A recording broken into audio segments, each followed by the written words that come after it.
Hello, everyone, and welcome to Market Psychology 101, where we try to find value where there's fear and to be cautious where there's greed. Happy New Year's. We are almost done with 2023 and are awaiting the year that is 2024. Now, as we take a look back at what the stock and crypto market did during 2023, I hesitate to make this video for one simple reason, and that is that when I look at markets, I like to have an outlook where I am ready to react to the conditions that meet my plan. Let me repeat that. I don't try to predict what'll happen. That's an easy trap to fall into. I make myself my own plan, and when conditions meet my plan, I react to it. So when we take a look back at the year that was 2023, the danger is, or where I'm going to caution you, is thinking that, because things went up means they have to go back down. We never know. Okay. I'll take you back to the time of during the dot-com bubble. I remember in the late 90s, people were talking about a bubble. They were thinking it was going to burst right here, and then it just went further. They thought it was going to burst and went further. So I've said this in other videos as well. Time in the market is more important than timing the market. And something that I do just to start, I click the yearly and I take a look. Is the stock or crypto, whatever I'm looking to invest in, is it at a yearly high or yearly low? Where is it? If something is at a yearly high, I'm not buying. I am not chasing. I'm not following the hype. And I know that can be easy to do because there's excitement and you want to get in on the action. Your mechanic, he's all of a sudden earned $10,000 from some garbage stock or crypto you've never heard of. You want to get in, ideally, when there's blood in the streets and when the news is bad. So a couple things to look at just right off the bat, ways that we can react, is let's take the opposite look. Is the stock or crypto oversold? Where is the fear and greed index? Right now, we are overbought in the RSI and we are in extreme greed. So I am not buying. I'm enjoying my gains. And for certain cryptos, if I were in the right ones, I might even take profits on those. But for now, I am just sitting tight, paying off bills, anything I'm financing with a little bit extra money. And I'm waiting to dollar cost average or DCA and further when better opportunities arise. Stocks, crypto will not stay overbought forever. Even if we were to take a look at the number one stock in the entire world with the largest market cap, that is Apple, and it has around a $3 trillion market cap. As you can see, it spends much of its time. Let's zoom out. Let's go to the weekly. Maybe the daily's a better show of that. Yes, it spends much of its time on the daily RSI chart above 50 in the overbought zone. But if you're patient and you wait till it's under 50, that's the middle right here, or when it's oversold, you will have more opportunities to buy and maximize your value. I've talked about different indicators on this channel, one being the 10-20 moving average. That's what MA means, crossover with Heikin-Ashi signals. And this one, I like to take a look at the weekly, if not the monthly, to see when there's opportunities to buy. And look at this, Apple is just showing a sell signal, that red dot right there. This is my first time seeing this. On the monthly, most recently, it had a green signal. So who knows? That's one way of looking at a stock. Another indicator I like to use is this one, UT bot alert. I like to look at both. And that one, most recently buy. Let's see if it matches on the, so it hasn't given a sell signal yet. I'm guessing it's going to, if it does get back down here, then it will pop a sell signal. If you notice, the sell signal comes when there's a bit of a reversal underneath some established support. So let's go back to the S&P. The year that was 2023. Let's get rid of this. If we draw a fib from our yearly low, whoop, why is my, sorry about that. I think my computer accidentally clicked it. If we draw from the low to the high and just take a look at our fibs, we spent initially some time chopping around between the 618 and our base. When we broke through, we got as high as the 236, came down to the 618, broke under it, followed this trend line, and I'll zoom out, show you that trend line, because it's like, wait, what is that bouncing off of? Until we got to the top. If I were to zoom out, show you that trend line, and I have a couple going all the way back from the 2008 great financial crisis. This trend line we've been bouncing off of a lot from the COVID crash up until recently. And so I am looking to see if we possibly go under it again. And if we did, and went to this lower trend line that coincides with the COVID crash and the great financial crisis, that I would be looking at dollar cost averaging opportunities to buy anywhere underneath here. So that would be, anything under, let's just say 4,200. And if I had to guess, 3,600 would probably be the low should we get a recession in 2024. If we go under that, I'm going to be buying in hard. Some people I've seen online talking about possibly getting down as low as 2,500. And look, I don't know. Maybe. I could see it. It does seem to be making a big sort of M shape.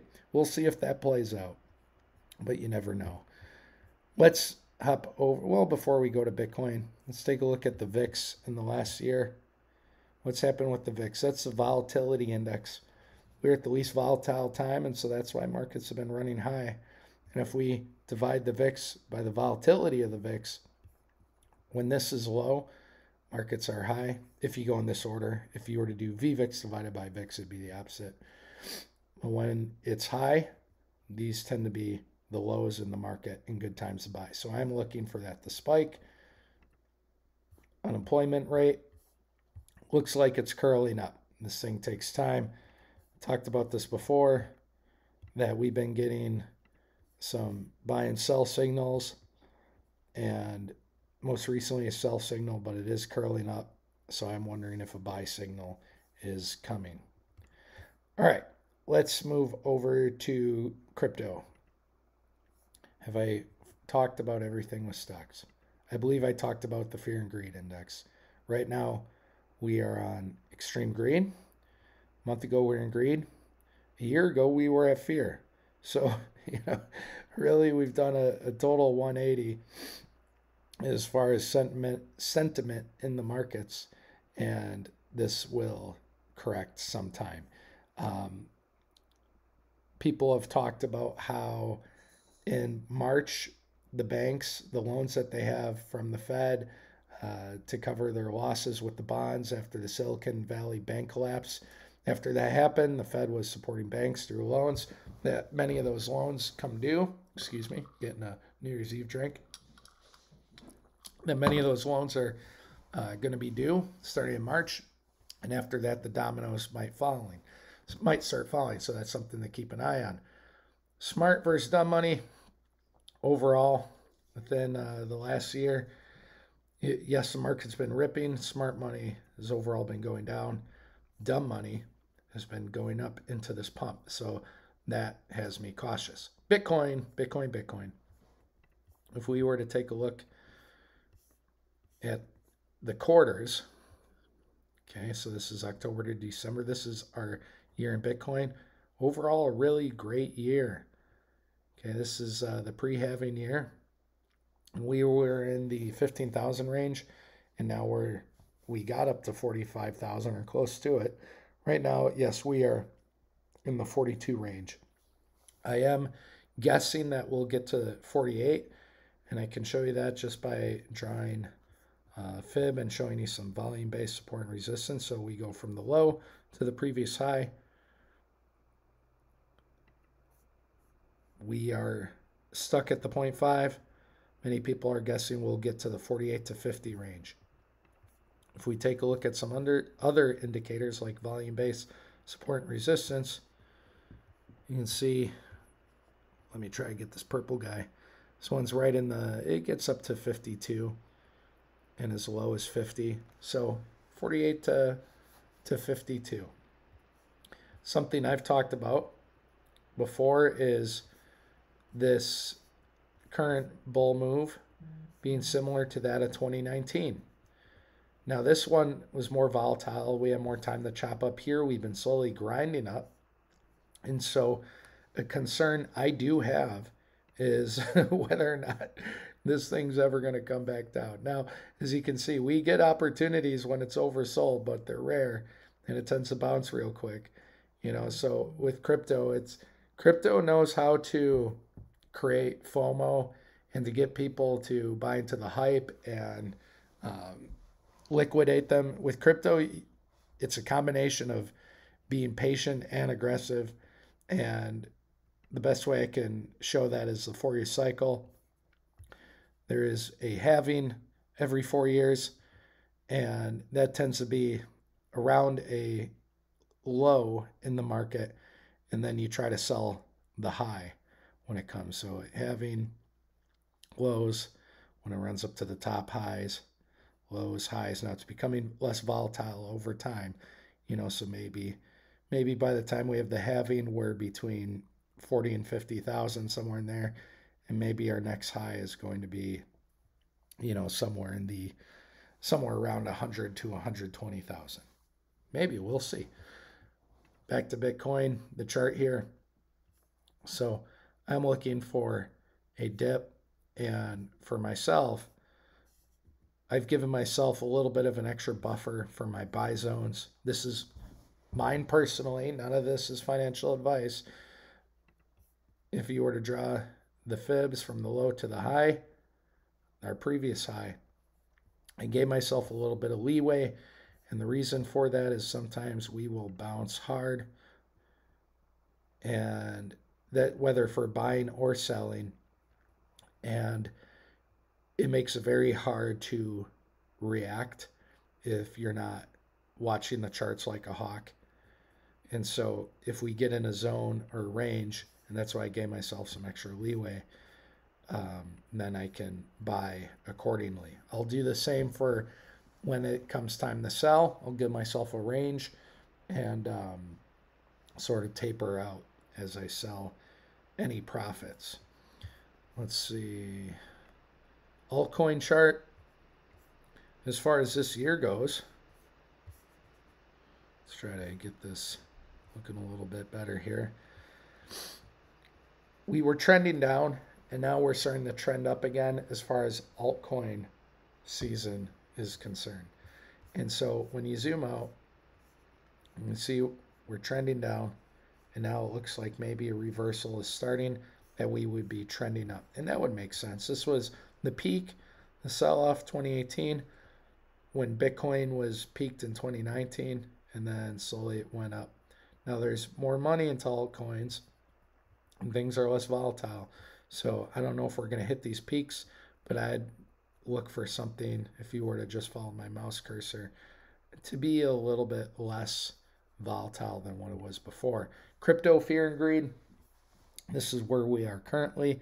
I've equated this to 2019. I'm still waiting for us to get to extreme greed, and I'm wondering if the ETF news, should it get approved, will get us there before it sells off.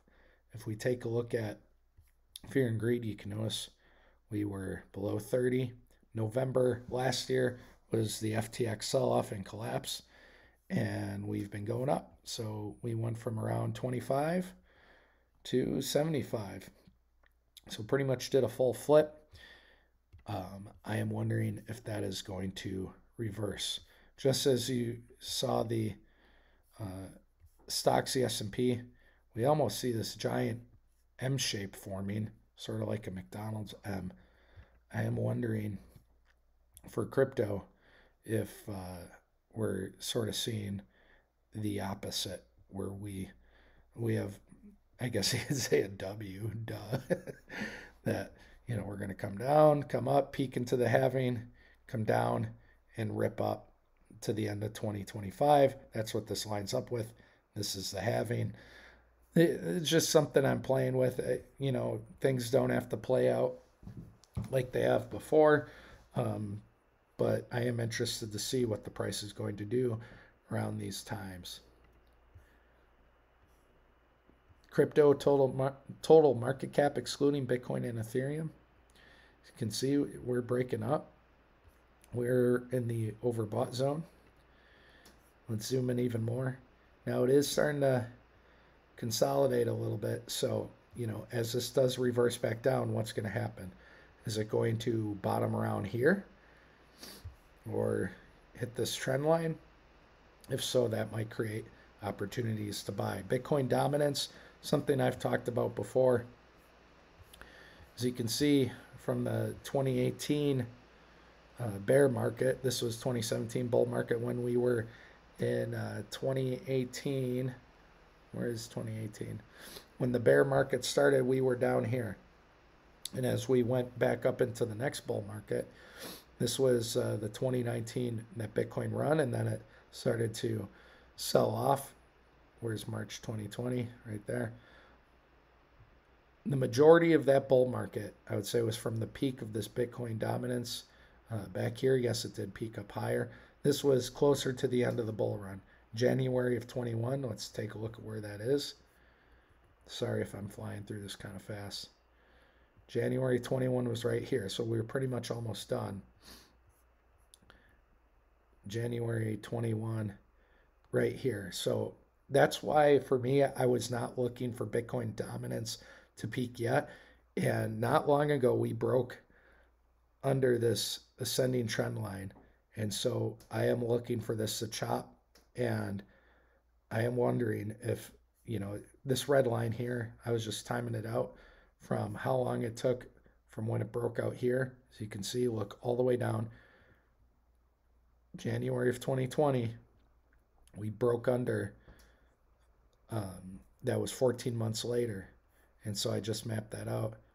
December 2023, around 14 months later, that would be here. Not saying it has to play at the same, but I am interested to see what is Bitcoin dominance going to be doing at that time. Is it still going to be chopping around? Maybe it's going to get somewhere further like July, September, and then go down. So we will see this Bitcoin dominance breaking down. I think it's a good thing because I believe that it will chop around. And as you can see, this base I drew before, that once we get here and start to bounce off it, that those might be some of our last opportunities to buy. Let me show you August of 2020. If you look below, where was August of 2020? It was right here. That was pretty much at the very end of when you had a chance to get in before we ripped off to the tops. So, right now, I think from here until the time that we hit this support is a good time to buy, at least for some reasons. I would still look at any altcoin and try to find better times. With Link back, anytime a coin's doing this or a stock, that shows you it's accumulating. That can be a very good time to buy. Low in the RSI, so it was oversold. That was a good time to buy. Right here, I'm wondering as we come back down, where's it going to be? And even if it's in this, even if it were to only come down to this $9 range or $7 to $9, I would be tempted to buy in. And that's just an example of one of those. Anyways, we're getting close to 20 minutes here. Just some things that I've noticed with 2023. I haven't decided whether or not I will make a prediction video for 2024. And you can refer back to what I said at the start of this video. I think predictions, it can become a very dangerous game to play, to expect certain things to happen. Similar to what's happened before. Market conditions evolve and change all the time. Yes, there are certain things that you can point to and say, well, this led to that, and you can come up with a big macroscopic trend. Behind sight's always 2020, and just some of the things that you can do to minimize risk and look when to buy in. Again, look for when things are oversold, when there's fear in the market. You can use indicators to make it easier on yourself. This is just on the weekly. I know it's not going to say as many for the monthly, you know, but if you were to buy when things are oversold and then you get a signal on the monthly, it might not be the worst time to buy in. So if we did get back down there again, who knows? And the same could go for any stock. If we were to take a look at Amazon, this is on the monthly. Look, if you buy it the monthly overall, you're doing pretty good. Now here you can see overbought. Here we are overbought as well. So, if we just take a look at the last 10 times, if you were to buy overall, that's a 90% rate of being in the positive outside of here, maybe. So anyways, guys, those are just some ways to minimize risk. It's not always going to be perfect, but you do have to be patient when it comes to investing and buying. I hope y'all are enjoying the videos. If you have any requests, comments, questions, please leave them in the comment section down below. Happy to interact with any of you guys. And enjoy your New Year's. Be safe. If you drink a bit, get an Uber. Make sure you're not driving. Be safe for those around you as well. And I hope 2024 will be a good one. Even if the markets are negative, that might create opportunities for us long term moving forward. So anyways, thank you all to those who are watching, and have a happy New Year's. Take care.